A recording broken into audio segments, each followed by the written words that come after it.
Ya, pada pengamanan KTT ASEAN ke-42 tahun 2023, Polri menggunakan sistem pengamanan berteknologi terkini yang bisa dikendalikan melalui Command Center Polri.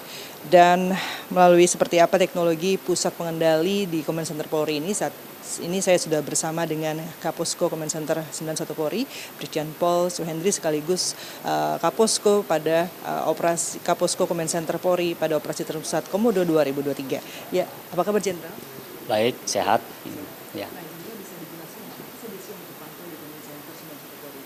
Oke. Terima kasih. Jadi posko ini sebagai pusat kendali, komunikasi, koordinasi dan informasi antara petugas di lapangan dengan kami yang ada di posko, kemudian juga antar petugas yang ada di lapangan. Dari sini, dari posko ini kita bisa mengetahui sebaran anggota. Sebaran anggota maksudnya anggota melaksanakan tugas di mana saja. Kemudian dari sebaran anggota kita juga bisa mengetahui apa saja yang mereka lakukan. Sebagai kontrol kita bisa melalui CCTV, bisa melalui SOT, sistem operasi terpadu, dan juga bisa melalui HT apabila memang ada kendala di kedua alat tersebut. Ya. Jadi ada 8 satgas ini bisa terpantau langsung di Command Center ini? 8 satgas bisa terpantau di Command Center ini dengan menggunakan SOT itu. Jadi anggota semuanya kita wajibkan untuk mengunduh aplikasi SOT. Setelah mereka mengunduh itu kita akan bisa tahu sebaran mereka ada di mana saja. Jadi mereka tidak akan bisa bohong melaporkan misalnya mereka ada di warung, laporannya ada di pertigaan atau di mana, mereka tidak akan bisa bohong. Lalu yang bisa di Command Center ini bisa langsung memantau posisi anggota maupun juga seperti teknologi ada face recognition dan kamera body worn. Bisa dijelaskan, Jenderal? Jadi Command Center kita ini sudah terhubung dengan 124 CCTV. 74 merupakan CCTV yang existing yang sudah ada di Bajo. 50-nya merupakan CCTV yang dipasang oleh Divtik Mabes Polri. Ya, di antara 50 ini, 14 diantaranya adalah CCTV yang memiliki aplikasi video analitik. Dari video analitik ini kita bisa melakukan face recognize untuk mengetahui identitas seseorang yang sudah terhubung dengan Dukcapil. Kemudian juga kita bisa mendeteksi plat nomor. Apabila plat nomor menggunakan palsu, kita bisa mendeteksinya. Kemudian kita juga bisa menghitung crowd atau kerumunan dalam satu wilayah.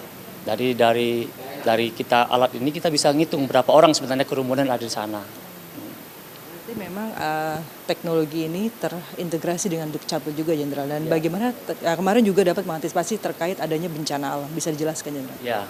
Jadi selain SOT, ini juga aplikasi-aplikasi lain yang kita unduh, kita integrasikan di posko ini, diantaranya BMKG. Jadi kita bisa mengetahui bagaimana kondisi cuaca di seputaran daerah operasi, khususnya Labuan Bajo.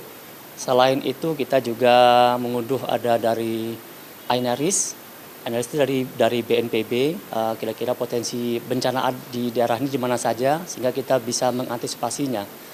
Selain itu juga terhubung dengan aplikasi-aplikasi lain yang pendukung seperti dengan migrasi.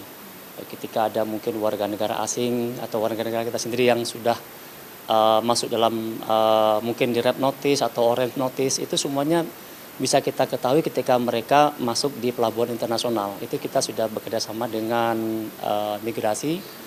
Kita sebut istilahnya aplikasinya itu IASF. Electronic Automated Search Facility, itu antara migrasi dengan Hubinter. Nah, ini kan terkait dengan salah satu pemimpin negara menginap memilih di Bali, Jenderal. Apakah bisa terpantau juga melalui Command Center 91 ini?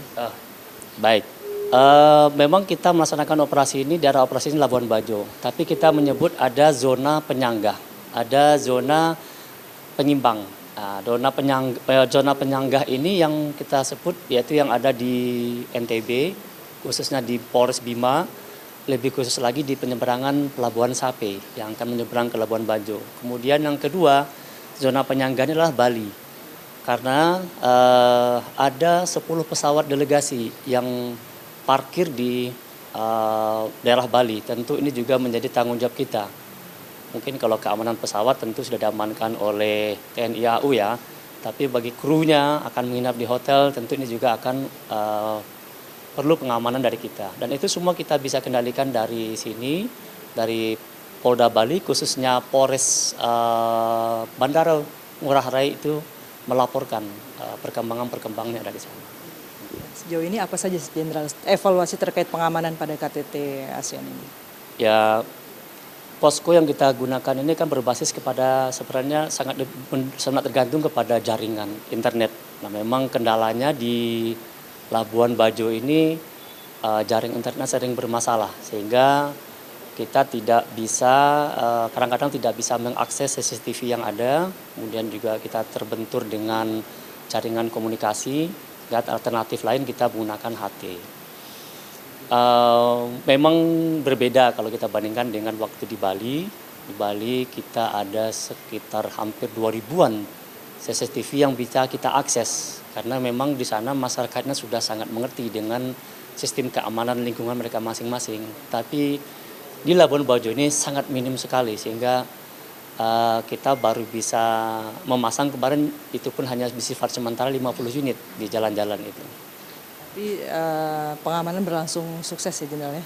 Alhamdulillah berkat ya tentu dari doa Allah dan kerja keras dari rekan-rekan di lapangan, arahan dari pimpinan, semuanya kita laksanakan dengan baik, berjalan dengan aman, tertib dan lancar.